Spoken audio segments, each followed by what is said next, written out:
I rented a house with a bloody history because it was cheap. On the first night after moving in, the faucet turned on by itself. I yelled into thin air, "Are you paying the water bill?" The water instantly stopped flowing. I thought that was just the beginning of the ghost not bothering me. Unexpectedly, the next day, I saw a main course with 2 side dishes prepared on the dining table. On the table was roast chicken, garlic mashed potatoes, and steamed green beans with butter. They looked and smelled very appetizing. As someone who survived on quick bites, I practically drooled on the spot. Hunger triumphed over fear. I hesitantly picked up the knife and cut myself a piece of the roast chicken. It tasted heavenly. I almost swallowed my tongue. I devoured everything on the table and even licked the plates clean. I patted my full belly and let out a satisfied burp. I praised the air. Not bad. Keep it up tomorrow. Then, I left for work. When I returned home in the evening, the aroma of a home-cooked meal washed over me the moment I pushed the door open. Another home-cooked dinner was waiting on the table. It was a spread of pot roast with gravy, garlic sautéed spinach, macaroni and cheese, and a hearty vegetable soup. Once again, with zero self-restraint, I polished off every last bite. After freeloading meals for 3 days in a row, I started to feel a little guilty. This ghostly roommate was not just good-tempered, it also knew how to manage a household well. I took out a yellow sticky note from the drawer and wrote in thick black marker, "Hey, what's your name? I feel bad about always eating your food." I placed the note neatly in the center of the dining table. The next morning, breakfast was laid out on the table as usual. There was a bowl of grits, a link of savory breakfast sausage, and 2 buttermilk biscuits. Beside my sticky note lay an identical one. A response was written on it in an elegant flowing script. Nathaniel Simmons. It was a nice name. After finishing breakfast, I left another note. Nat, it's a waste that you didn't get into Le Cordon Bleu to hone your cooking skills. I was purely making conversation for the sake of it. When I returned in the evening, an elaborate dinner was waiting on the table. Under my note, there was a new reply. "What is Le Cordon Bleu?" I burst out laughing. He seemed to have been dead for quite some years. A bold idea occurred to me. I spread out a piece of paper and wrote down a shopping list. It included Australian lobster, Wagyu beef, black truffles, and caviar. I wrote down every expensive ingredient I had ever heard of but could never afford. After finishing the list, I glanced around the room guiltily. The air was dead silent. I placed the list in the center of the table and went to bed with a sense of anticipation. The next day, the first thing I did after waking up was rush to the dining room. The table was empty. There was no breakfast whatsoever, let alone Australian lobster or Wagyu beef. I was a little disappointed. I may have driven the ghost away with my outrageous demands. I sighed and prepared to microwave a box of macaroni and cheese. But when I turned around, I spotted a note pressed under something on the table. It was in Nathaniel's familiar handwriting, though this time his note held a hint of cold anger. Wasteful. I was stunned for a moment before I burst out laughing. This ghost was not just a good cook, but he was also thrifty and responsible.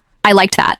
I immediately picked up a pen and wrote back. "My bad, Nat. It's just a joke. Let's just stick to homemade food from now on. I won't bring up that extravagant nonsense again, okay?" I apologized sincerely. Sure enough, when I returned that evening, food was laid out on the table once more. Although they were all simple homemade dishes, I enjoyed the meal more than any other I had ever had. That weekend, as I was lounging on the couch scrolling through my phone, the doorbell rang. I looked through the peephole and saw my colleague, Whitley Brennan. What brought her here? My relationship with her was far from good. Whitley came from a wealthy family and threw her weight around at the office. She looked down on people like me the most. She considered us people who would scrap over a couple of dollars in coupons. I opened the door. Whitley was standing in the doorway while pinching her nose with a look of disgust on her face. "Click the link in my bio to get the full story for free."